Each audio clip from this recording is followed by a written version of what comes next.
tardes a todos, bienvenidos a este seminario internacional titulado Procesos Colectivos, Tecnificación de los Procesos, una actividad conjunta que cuenta con la adhesión de la Asociación Argentina de Derecho Procesal y la Asociación Argentina de Derecho Procesal Constitucional. Para no demorar más la actividad, y dado que ustedes tendrán gran interés en escuchar a los expositores de hoy, le damos la bienvenida y también la palabra al doctor Osvaldo Gossaini, director del Departamento de Derecho Procesal de esta Casa de Estudios. Bueno, buenas tardes a todos. Esta es la última actividad anual que hace el Departamento de Derecho Procesal y ha contado con el auspicio de la Asociación Argentina de Derecho Procesal, la Asociación Argentina de Derecho Procesal Constitucional y de varias adhesiones, entre ellas la de la Universidad de El Salvador a través de su Facultad de Derecho y de su Instituto de Derecho Procesal, cuyo director, el profesor Mario Maciotra, nos acompaña en esta tarde. Debo decirles que en esta semana ocurrieron muchas actividades académicas y de otro tenor en la facultad que nos han permitido tener el placer de recibir varios profesores extranjeros. Estamos en tiempo de concursos universitarios aquí en la facultad. Se han desarrollado en varias áreas los concursos. En el área de procesal el día lunes fueron los concursos de titulares, y donde también estuvieron los concursos de derecho administrativo, de derecho comercial, en esta semana los de derecho civil, de manera tal que la facultad está plena de varios docentes extranjeros que han venido a asistir en calidad de jurados de estos concursos de titulares, también de adjuntos y de jefes de trabajo prácticos. Nosotros quisimos de algún modo hacer un cierre del año realizando una actividad que pudiera contar con ellos, pero también aprovechar la oportunidad de dar un cierre haciendo un reconocimiento y un agasajo a muchas de las cuestiones que nos han llevado a tener un año realmente de aquellos que son inolvidables. Arrancó ya con el premio a José María Salgado, el premio Mauro Capelletti, quizás el premio más importante que se da en el orden internacional en materia de derecho procesal, y que hemos tenido el enorme placer de poder tener a un miembro de esta casa, a un miembro de ambas entidades como ganador. Y por eso creemos que se merece un justo reconocimiento, y este va a ser el inicio justamente de las jornadas. Y el tema también que convoca bajo un título que enrostra dos temas distintos pero vinculados, que son los procesos colectivos y la tecnificación de los procesos, nos obligó a última hora a decirles algo que yo sí voy a tratar no quería de desarrollarlo, pero sí hablar pocos minutos de él, que es el de la tecnificación de los procesos.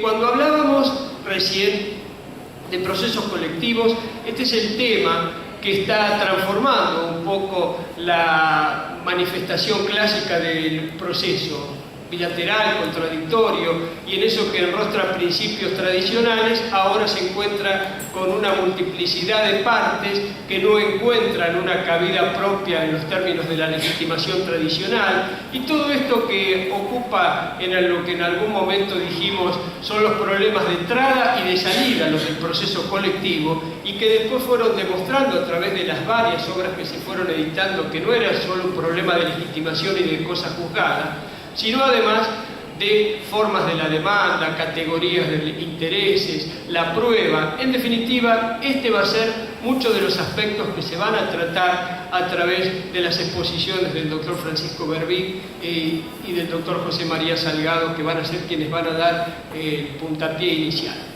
Pero quien, por una cuestión en la cual nos hacemos responsables porque no tuvimos en cuenta un tema de agenda, le habíamos pedido a Francisco Ramos Méndez que se ocupara de la tecnificación de los procesos, y no sabíamos que Ramos Méndez se iba hoy, retornaba a su país, a España, desde Barcelona, y nos hemos quedado sin esa conferencia que, bueno, puedo decirles que se sintió bastante perturbado de no poder darla. Sin embargo, me autorizó como para que les dijera los grandes cambios que ha traído este tema de la reforma procesal en España. Para que ustedes tengan una forma de semblantear o despejar situaciones, tienen que tener en cuenta que Argentina siguió los pasos de la Ley de Enjuiciamiento Civil española originaria, la decimonónica, de manera tal que nuestro Código Procesal tuvo bastante similitud o adecuación a esa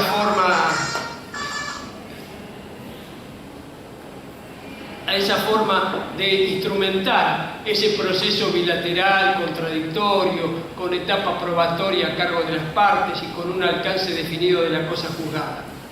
Un día España, en el año 2000, decidió alterar muchos principios, cambiar algunas reglas, darle un nuevo significado a algunos principios como el de la congruencia y sobre todo a ese rol que estuvo tan discutido por mucho tiempo, creemos que ya es una discusión baladí seguir sosteniéndola, sobre la autoridad del juez en el proceso. Simplemente España, me decía Ramos Méndez, tuvo una sola idea. Esto con una computadora, una cámara y olvidándose del papel se resuelve rápidamente un proceso. Significa que un juez sin funcionarios, sin un secretario más que trabajando casi como un amanuense, es decir, alguien que haga la síntesis de lo que está pasando en la audiencia, una cámara que filma ese proceso, olvidándose o dándole una flexibilidad absoluta de las formas y donde lo único escrito es el legajo de apertura del proceso, donde está la demanda y la contestación, todo lo demás se instrumenta digitalmente y hasta la sentencia tiene una suerte de anticipo de esta manera, también verbal, y si se requiere fundamentación se hace a petición de parte, aun cuando se ha vuelto,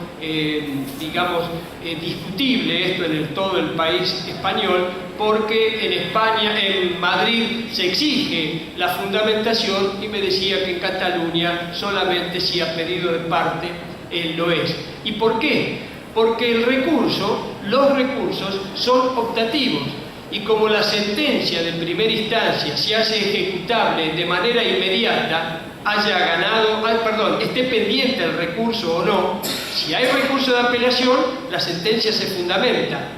Pero ese recurso de apelación, cuyo después se sostiene en la casación, en los argumentos, tiene con una realidad que chocan con la ejecución inmediata sin fianza, con lo cual quien ganó ejecutó de manera inmediata y en realidad ha limitado notoriamente los recursos.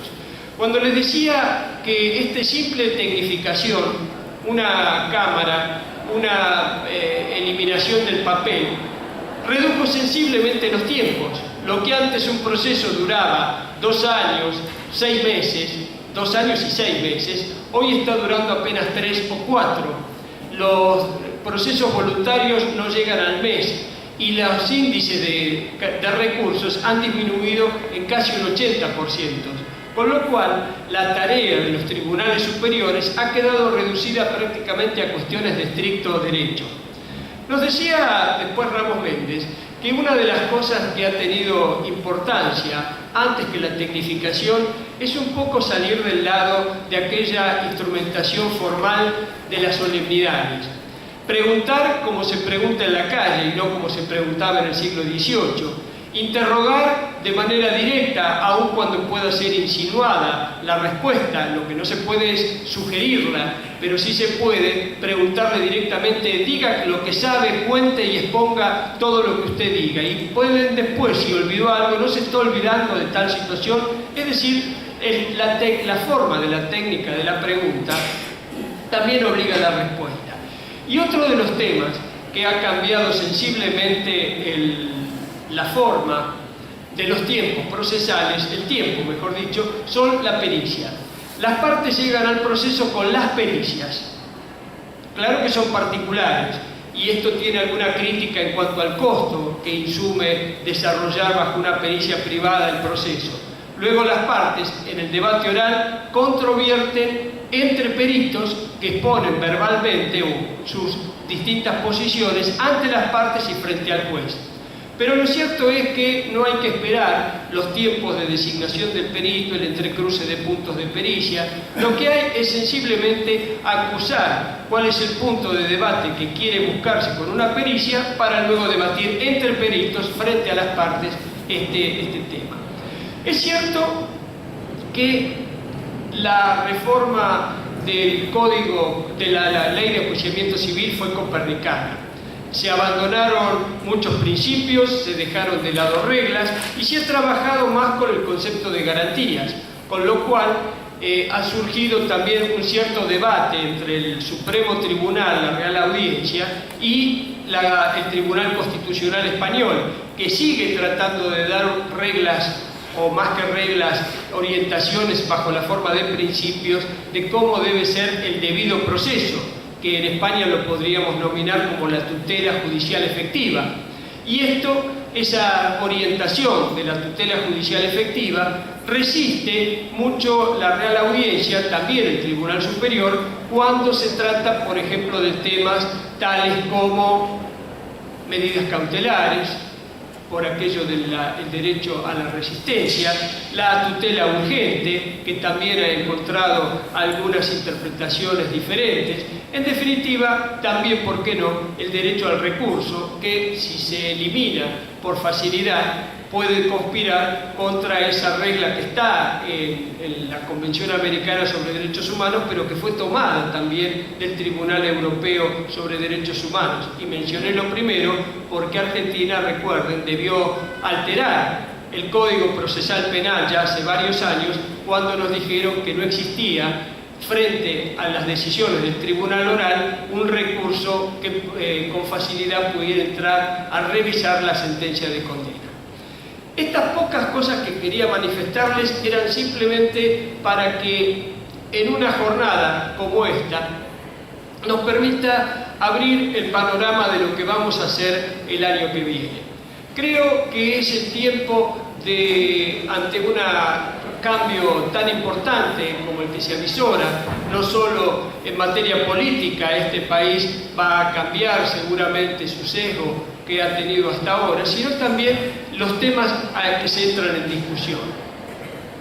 Hasta ahora el proceso penal ha sido el convidado principal en toda la preocupación de los juristas, y el proceso civil ha quedado un poco relegado, pese a que ha sido el que más intensamente fue trabajado. Así como la Academia Nacional, a través del Instituto de Derecho Procesal que dirige Enrique Falcón, nos está dando muestras activistas y activas en orden a tratar de ir viendo un nuevo proceso de amparo. Ya se dieron pautas concretas a través del proceso colectivo. También es hora de que vayamos mirando que si podemos mantener esta estructura asentada sobre un piso que ha quedado ya totalmente colapsado por la realidad. Está bien seguir trabajando con principios, no entendemos un proceso sin principios. También las reglas, no creemos que las reglas puedan alterarse porque hacen a la seguridad jurídica, hacen a la previsibilidad, hacen a la seguridad, hacen a la certeza, como muchas veces nos decía nuestro primer titular en esta casa, que fue Isidoro Esner. Pero me parece que España nos está dando una muestra de cómo se puede llegar a la tutela judicial efectiva haciendo cambios simples, dándole más libertad a las partes, pero también manteniendo la firme mirada de un juez que, sin abandonar su rol de director, deja un poco a las partes en la buena fe, en las reglas de lealtad, en aquello que se debe afirmar y reglar, un nuevo campo como para trabajar un modelo nuevo del proceso. Este es el compromiso que vamos a asumir desde el Departamento de Derecho Procesal y aprovecho la ocasión para invitarlos.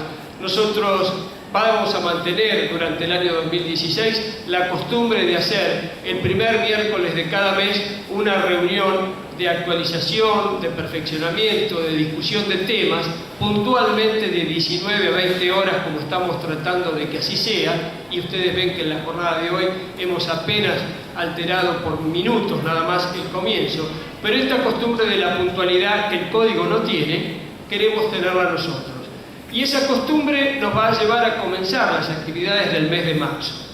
También El departamento, y ahí ha colaborado mucho la facultad, ha establecido un lazo casi de hermandad con la Universidad Nacional Autónoma de México, la UNAM. Y ya en el mes de abril, del 11 al 13, se van a realizar las 6ª jornadas de intercambio y cooperación, se van a hacer en el Distrito Federal de México, donde en poco tiempo, prácticamente en menos de 2 años, se han llevado a cabo 6 actividades donde profesores del Departamento de Práctica Profesional, del Departamento de Derecho Procesal, profesores invitados, universidades que concurren como la Universidad de El Salvador, en la Universidad Panamericana y otras que concurren también a estos eventos aquí en Argentina o en México, permitan ir intercambiando ideas. Pero la gran apuesta, la gran, digamos, actividad que vamos a realizar es del 26 al 28 de septiembre. El primer Congreso Internacional Interuniversitario, primer Congreso Internacional de temas de derecho procesal. Procesal penal, procesal civil, procesal constitucional, porque aquello que nosotros ahora vamos a entrar, según se dice, en un término de suspensión para ver si se pone en práctica el Código Procesal Penal recientemente sancionado, en México ya están con esta discusión porque tienen un modelo similar al contenido acusatorio que les ha traído un cambio tan importante que todavía están en tren de discusión y vamos a colaborar con ese tema. Ni que hablar con los temas nuevos del derecho procesal y del derecho procesal constitucional, donde también los vamos a tratar del 26 al 28 de septiembre. Nosotros hemos tomado ese compromiso de realizar el primer congreso en México, pero el segundo congreso se hará aquí en Buenos Aires, y para ello es importante que estemos todos, para trabajar en conjunto, para ver cuál es esa dinámica nueva de temas y problemas, y en un tiempo así de colaboración, de amistad plena, de interactuar entre asociaciones que no tienen por qué competir, como pareció que fuera una costumbre hasta hace poco tiempo, para mí me congratulo que en esta oportunidad estemos juntos con la Asociación Argentina de Derecho Procesal. Hablo en este momento casi como titular o presidente ocasional de la Asociación Argentina de Derecho Procesal Constitucional, para lo cual mostramos toda nuestra disciplina y colaboración para poder actuar como se ha dado en el último Congreso de Jujuy, en colaboración, con amistad y con la mirada puesta hacia un futuro que nos tiene que encontrar a todos juntos y solidariamente trabajando, como alguna vez nos decía Moreno. Si no vamos juntos de la mano, es muy difícil lograr ideas útiles. Así vamos a dar comienzo a esta jornada, que va a terminar con la paciencia de muchos y que espero que con la presencia de todos, con la última conferencia de cierre que va a estar a mi cargo y también con la del doctor Enrique Falcón, que me va a preceder en unas conferencias sobre los temas puntuales de la jornada de hoy. Bienvenidos y vayamos al trabajo. Buenas tardes. Ante todo, quiero agradecer la invitación al profesor Osvaldo Gossaini, también a mi amigo acá, José Salgado. Siempre es un gusto estar acá en la UBA. Vengo desde La Plata, donde estamos trabajando sobre este tema de procesos colectivos desde hace ya unos cuantos años. El tema que nos fue asignado para conversar un poco hoy con ustedes es el estado actual de situación en torno a esta cuestión. El tiempo es relativamente breve, hay muchos expositores y mucho para hablar. Estuvimos hablando con José cómo combinar un poco esta presentación. Mi idea es plantear algunas cuestiones que puedan servir como una suerte de breve diagnóstico de situación y también, en la medida de lo posible, ¿por qué no?, como una provocación para empezar a pensar esto con un poco más de compromiso y también, como decía el profesor Gossaini, tal vez aprovechando el momento de cambio que se viene a nivel político y a ver si de una buena vez por todas logramos empezar a avanzar como lo necesitamos en este campo. Una primera cuestión que me parece importante destacar es que a partir de la reforma constitucional del año 94, esto es hace ya más de 21 años, nuestros constituyentes tomaron una decisión muy importante al establecer, como ustedes saben, en el artículo 43 de la Constitución, tanto ciertas categorías de derechos subjetivos colectivos, como son los derechos de incidencia colectiva, una terminología bien criolla, una terminología que no encuentra origen en ningún lado, fue un invento argentino, esto de los derechos de incidencia colectiva, y también legitimaciones colectivas, ¿no? La posibilidad, el derecho, y en algunos casos, ¿por qué no?, el deber funcional de ciertos organismos públicos de promover procesos colectivos para defender ese tipo de derechos una vez que están afectados o en riesgo. Me refiero desde ya al afectado, al defensor del pueblo, a las asociaciones intermedias y también al Ministerio Público de la Nación, que en las recientes leyes, sobre todo la ley de la defensa pública, la nueva ley de la defensa pública, específicamente recepta esta posibilidad, este derecho de plantear acciones colectivas, y claramente la silueta constitucional que se le dio en el 94 en términos de autonomía funcional y autarquía financiera le permitirían jugar un rol muy importante, como es el que juega, por ejemplo, el Ministerio Público en la República Federativa del Brasil, que en algún punto ha sido modelo para nosotros, tanto en lo que hace a la materia de defensa del consumidor, como también específicamente en punto al rol que le cabe al Ministerio Público en un contexto republicano como el nuestro. Esto me parece que es importante señalarlo, a pesar de que sea una novedad, el hecho de que el legislador desde el 94 ya no tiene opción, ¿sí?, sobre legislar o no una ley en materia de procesos colectivos. Esto, un procesalista muy importante de esta misma facultad, como el profesor Díaz, lo dejó muy claro: una vez que está establecida la garantía fundamental, no hay opción del legislador. Y esto que parece, insisto, que parece una obviedad, es algo que todavía no ha sucedido.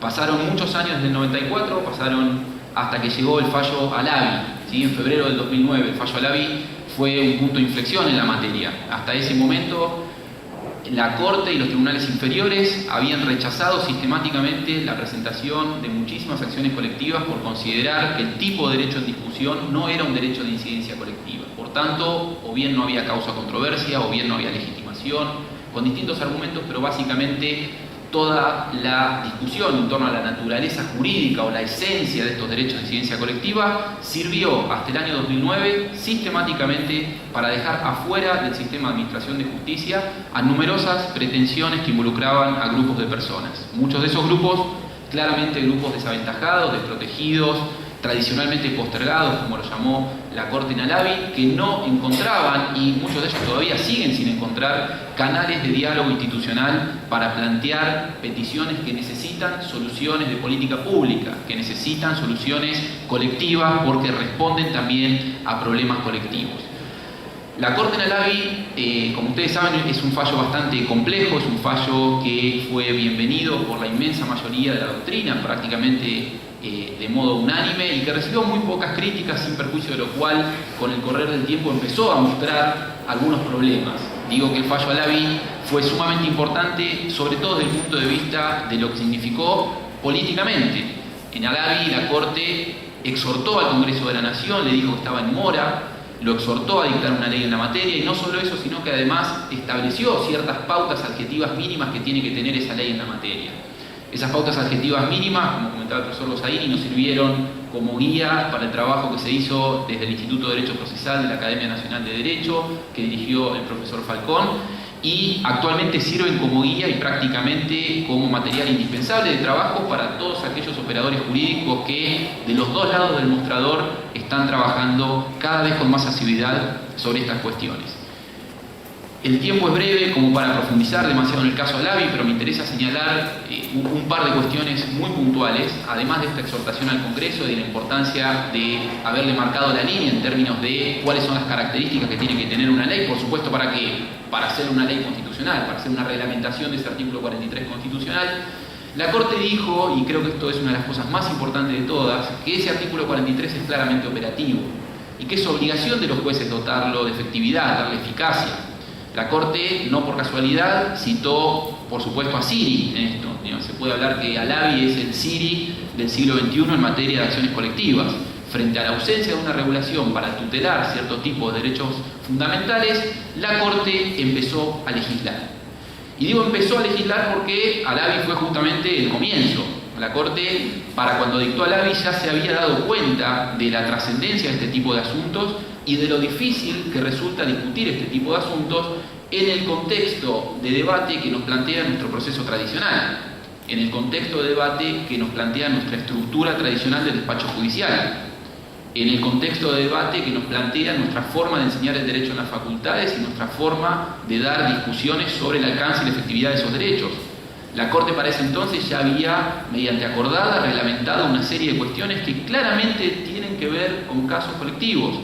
Ya había establecido este principio de trato prioritario y la posibilidad de que, mediante el voto de alguno de sus jueces, se pusiera primero en agenda ciertos asuntos de trascendencia y relevancia institucional.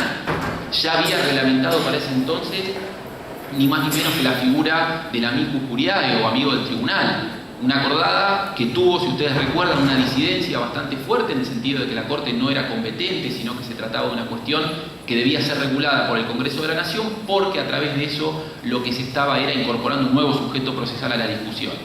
Pero claro, frente al vacío legislativo en la materia, frente al ingreso cada vez más importante de este tipo de causas dentro del sistema judicial, la Corte empezó a ver que le faltaban elementos para resolver, que le faltaba tener un mayor aporte científico sobre algunas cuestiones que ya no son solamente jurídicas, porque este es otro punto que me parece importante destacar si tenemos que plantear, como les decía, aunque sea a modo de provocación, el estado actual y la necesidad de tener una ley en la materia.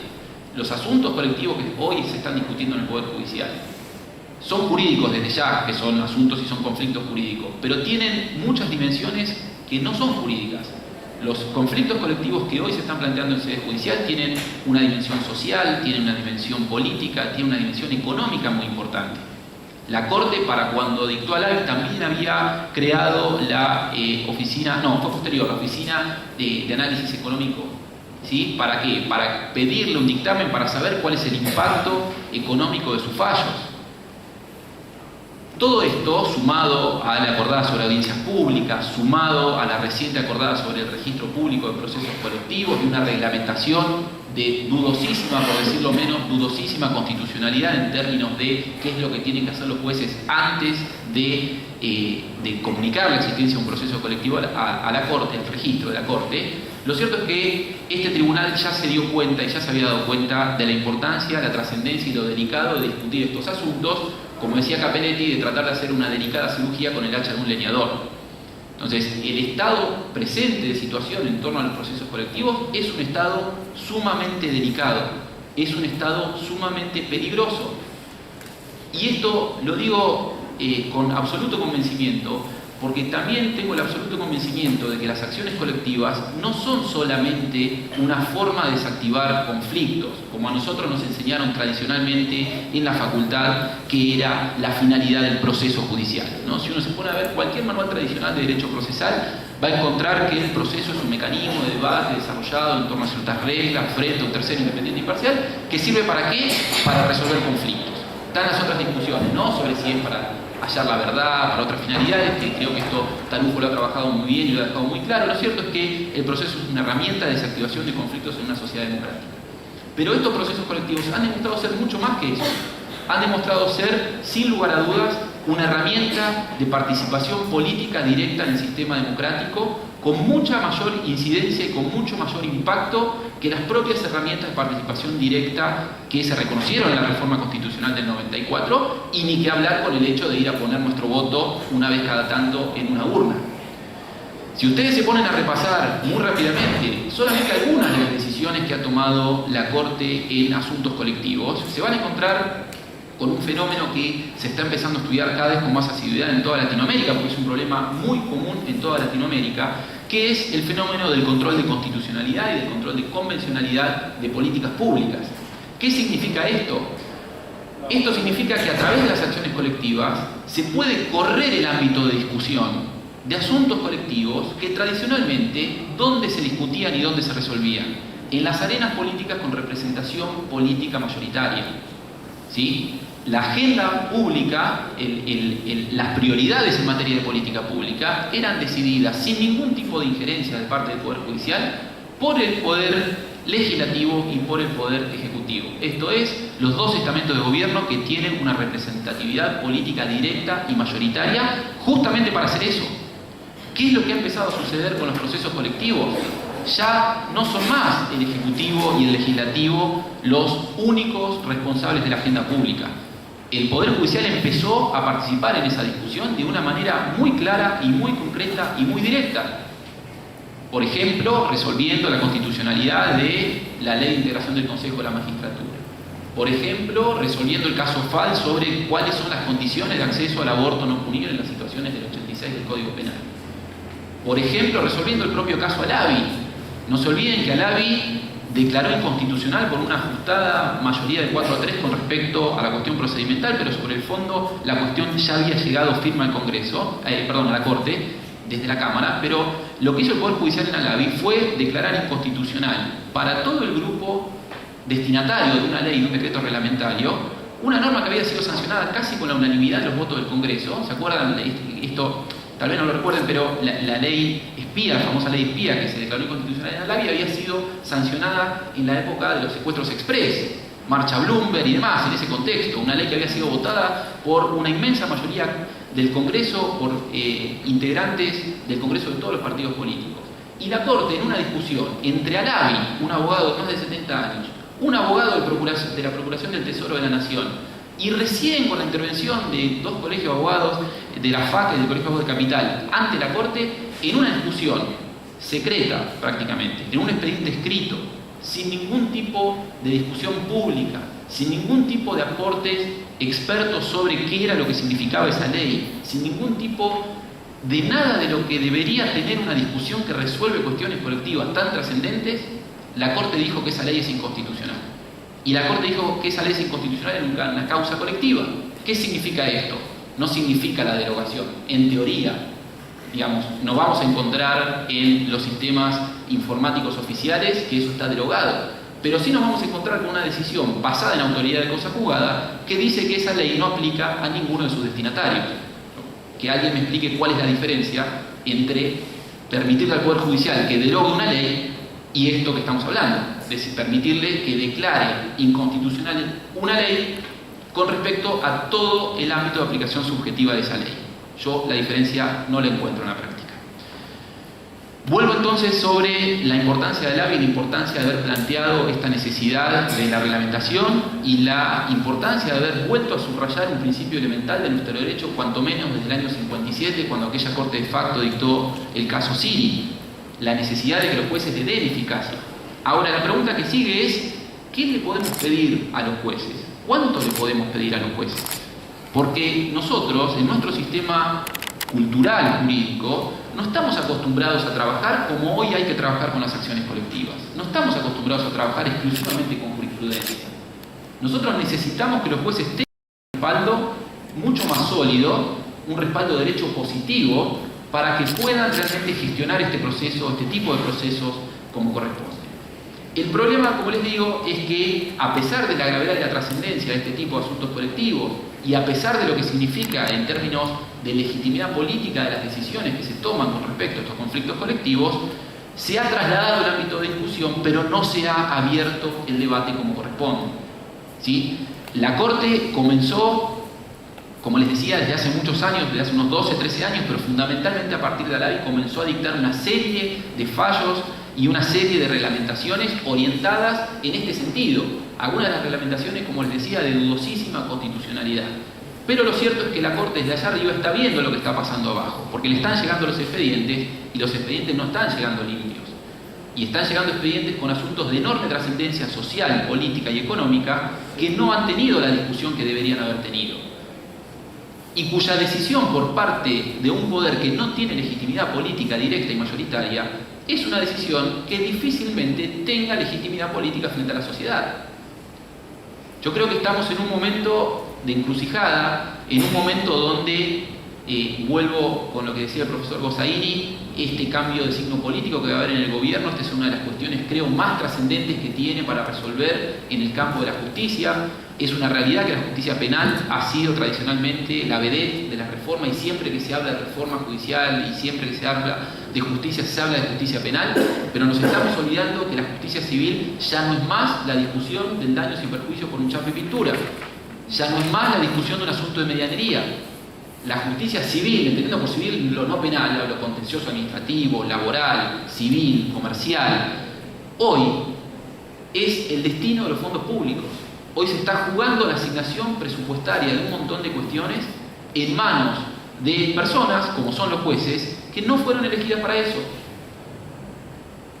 ¿Creo yo que no pueden los jueces intervenir en este tipo de asuntos? De ninguna manera estoy diciendo eso. Yo creo que el Poder Judicial tiene un deber constitucional fundamental de controlar la convencionalidad y la constitucionalidad de las leyes y actos administrativos que determinan las condiciones de posibilidad y el contexto de actuación de ciertas políticas públicas. Lo que estoy planteando es que necesitamos hacerlo de otra manera. No podemos seguir permitiendo que el Poder Judicial tenga tanto poder, tenga tanta posibilidad de decisión en el contexto de discusiones, insisto, secretas, oscuras, por tanto muy permeables al lobby, muy permeables a perderse en la burocracia del Poder Judicial, muy permeables a no tener legitimidad frente a la sociedad a la cual están dirigidas. Esto es un poco un panorama muy general, podríamos hablar de muchas cuestiones, si hay oportunidad después para las preguntas, gustoso de contestarlas, pero por lo menos sirve como presentación y para volver a la carga una vez más con algo que tanto con José como con otros colegas y amigos venimos trabajando hace muchos años, insistiendo en la necesidad de una buena vez por todas de hacernos cargo de esto, de decirlo bien alto y de hacernos cargo de esto, no seguir haciendo como el avestruz y establecer reglas de debate claras y adecuadas para el tipo de conflictos que hoy está resolviendo el Poder Judicial. Que insisto, una vez más, no son los conflictos privados para los cuales fue pensada la estructura del Poder Judicial de nuestro país. Son conflictos colectivos, son conflictos de enorme impacto y son conflictos que hoy se están resolviendo a través de un expediente escrito, con un debate entre muy pocas personas, sin inmediación prácticamente con el juez, sin audiencias públicas, a espaldas de la sociedad. Muchas gracias.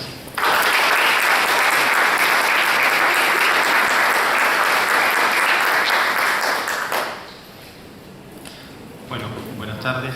Que nada, agradecerle al departamento, Osvaldo, Zaini, a la facultad, esta jornada, a la Asociación de Derecho Procesal, a la Asociación de Derecho Procesal Constitucional, a todos ustedes que han venido.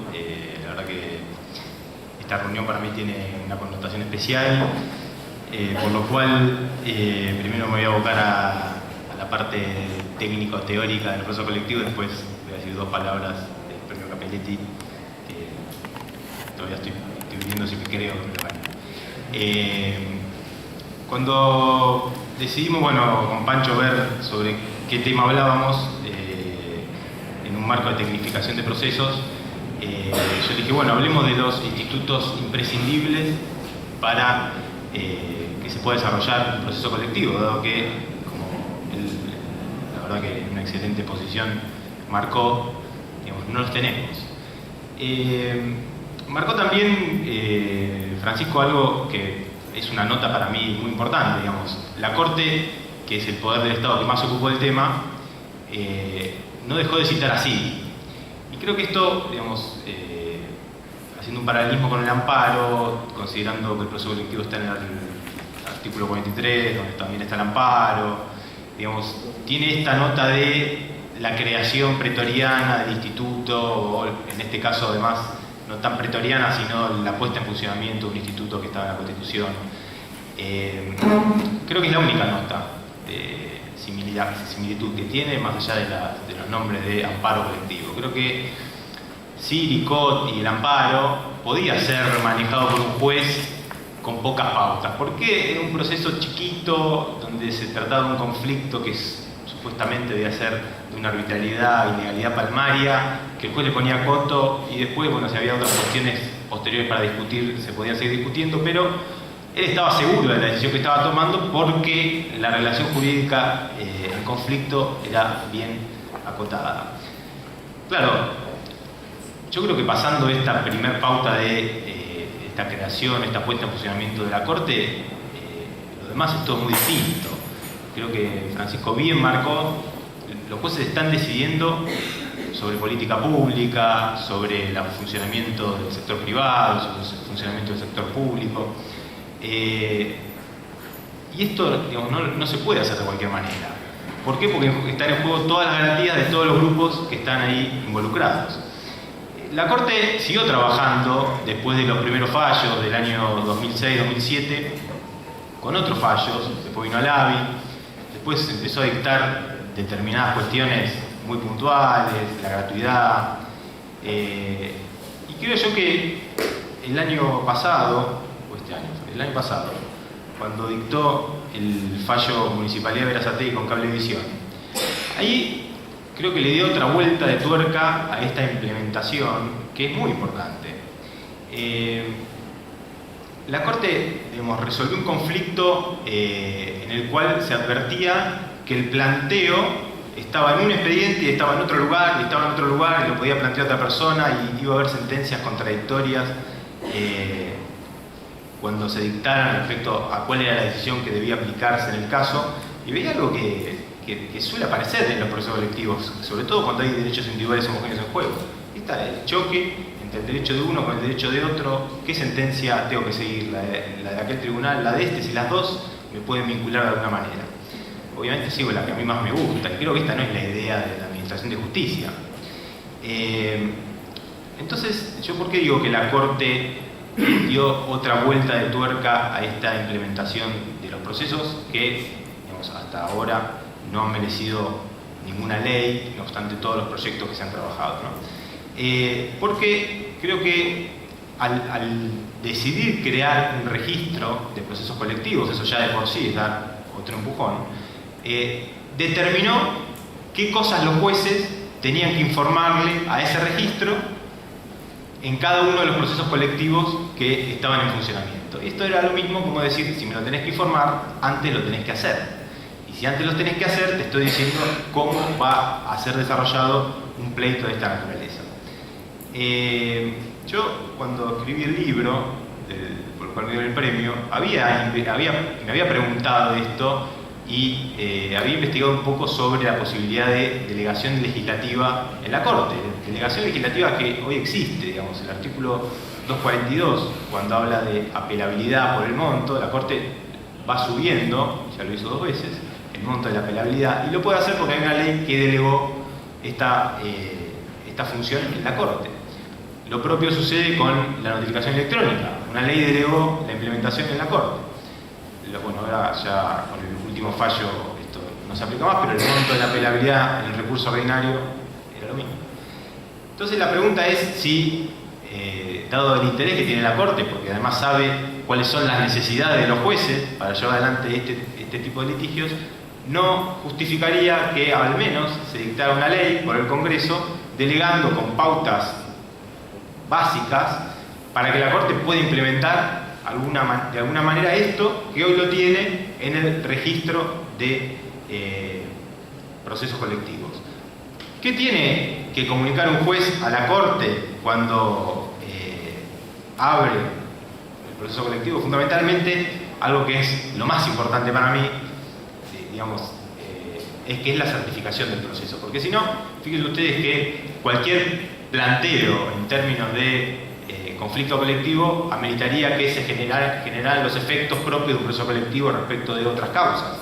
Y esto no puede ser así. ¿Por qué no puede ser así? Porque hay que evaluar si esa pretensión colectiva, representativa, tiene las condiciones para ser llevada adelante. Con lo cual, el registro, para mí, puntualmente se centra en esto de qué condiciones tiene que tener un planteo para poder tramitar en clave colectiva. Entonces la Corte básicamente le dice, bueno, usted me tiene que informar el nombre de las partes y de sus letrados. Estas son 2 cosas básicas porque tienen mucho que ver con el centro del proceso colectivo, que es la representación adecuada. ¿Y quién la lleva adelante esta representación adecuada? El representante del grupo y sus abogados.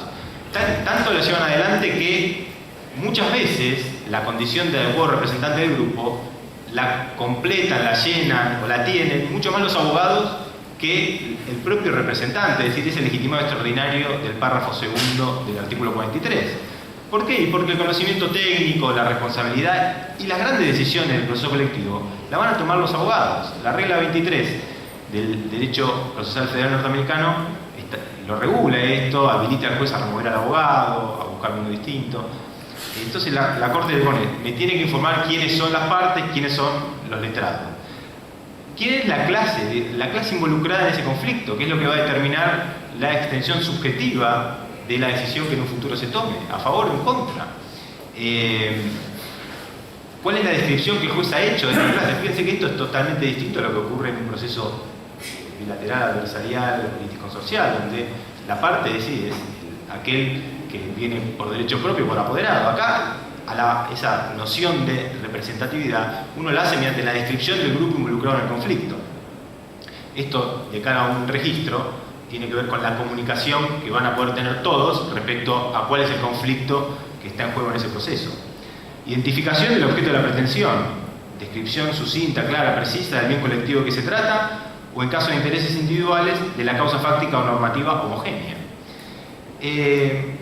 Si se dio intervención al Ministerio Público, y todo esto con carácter obligatorio, ¿cómo se van a cumplir las notificaciones? Creo que es un ropaje que ha encontrado la Corte para imponer hacia los tribunales inferiores un mecanismo de regulación del proceso colectivo, al que además le van a faltar otro montón de institutos que también son necesarios establecer, como por ejemplo la cosa juzgada. ¿Qué efecto va a tener? ¿Hacia quiénes? Las cargas de ese proceso, los incentivos de ese proceso colectivo, que son totalmente distintos a los del proceso individual. Y esto, la única manera de hacerlo es por ley, porque un juez no se puede poner, cuando empieza un juicio, decir cuáles son las reglas de ese juicio. No lo hace.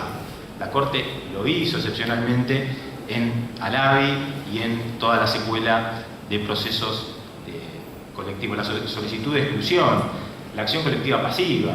¿Quién puede pedir medidas cautelares? ¿El juez puede dictar medidas cautelares de manera oficiosa o no? Todo esto es algo que es cotidiano en las discusiones de los procesos colectivos. Creo yo que, no obstante ello, y que hay que reconocer todo esto, estos avances que ha tenido la Corte, creo que la Corte también, como lo mencionaba Pancho antes, tiene buenos y malos ejemplos de trámites colectivos, porque muchas veces, como en lo que caemos todos en esto de haz lo que digo pero no lo que hago, hay procesos donde la Corte ha tomado decisiones que trascienden a las partes involucradas, donde no han tomado noción de si hay o no representatividad, y además ha fallado diciendo la ley no respeta la representatividad constitucional, pero no se preguntó si en el caso se estaba respetando esa representatividad respecto de todos los sectores involucrados. Y esto también es materia de todos los días en los fallos. Creo que eso hay que repensarlo, así como hay que repensar si todos los avances que no solo tiene el registro público de procesos colectivos, sino las otras acordadas que también aplica la Corte, como los amicus curiae, las audiencias públicas, respecto de este tipo de conflictos, son exclusivas de la Corte, o lo pueden utilizar también los tribunales inferiores. Es decir, no debemos pensar que la Corte es el único tribunal capacitado para resolver este tipo de conflictos. Sería imposible que lo hiciera. De hecho, ya en Mendoza delegó el cumplimiento de la decisión en otros jueces. Creo que, para ir cerrando la parte de los procesos, vamos a, si esto sigue así, si el Congreso, no sé si sigue sin ocupar, vamos a caer en la paradoja de que en los procesos de discusiones de políticas públicas, todos estos que estamos mencionando, va a haber un proceso de discusión de política pública sobre una ley de proceso colectivo, que es como el proceso del proceso. Creo que eso puede ser un final de esta cuestión. Y para cerrar, lo que quiero decir del premio Capelletti son dos cosas. Una muy personal, que es esto de que no creo muy bien todavía que yo lo haya ganado, a veces lo pienso y digo, esto me lo dieron a mí. Y que, como me dijeron alguna vez, alguien me dijo, esto es justicia divina, porque ahí conoce todo lo que el esfuerzo de trabajar, estudiar, escribir, dar clase, llegar a eso de una manera así artesanal, por llamarlo de algún modo, creo que por eso no termino de creer demasiado. Y después, desde el punto de vista colectivo, ya que esto es de proceso colectivo, creo que hay algunas notas de este premio que primero lo recibí en una jornada de jóvenes procesalistas, y creo que también es algo de reconocimiento no solo a un libro, sino a un grupo de trabajo, con Francisco, que también estuvo en Estambul, Jorge y otras personas que me han acompañado en un camino muy largo, Enrique, Osvaldo, muchos de los que están acá. Que tuve también el reconocimiento en el Congreso de Derecho Procesal, que la Asociación de Derecho Procesal para mí es algo muy importante. Y hoy con todos ustedes, la verdad que la Facultad de Derecho, donde estudié, donde doy clase 3 veces por semana, y todo lo que esto significa. Creo que para mí esa es la recompensa, es algo para compartir con todos, que todos sientan un poco parte de este premio y nada, yo la verdad que estoy muy contento y bueno, les agradezco mucho que estén acá.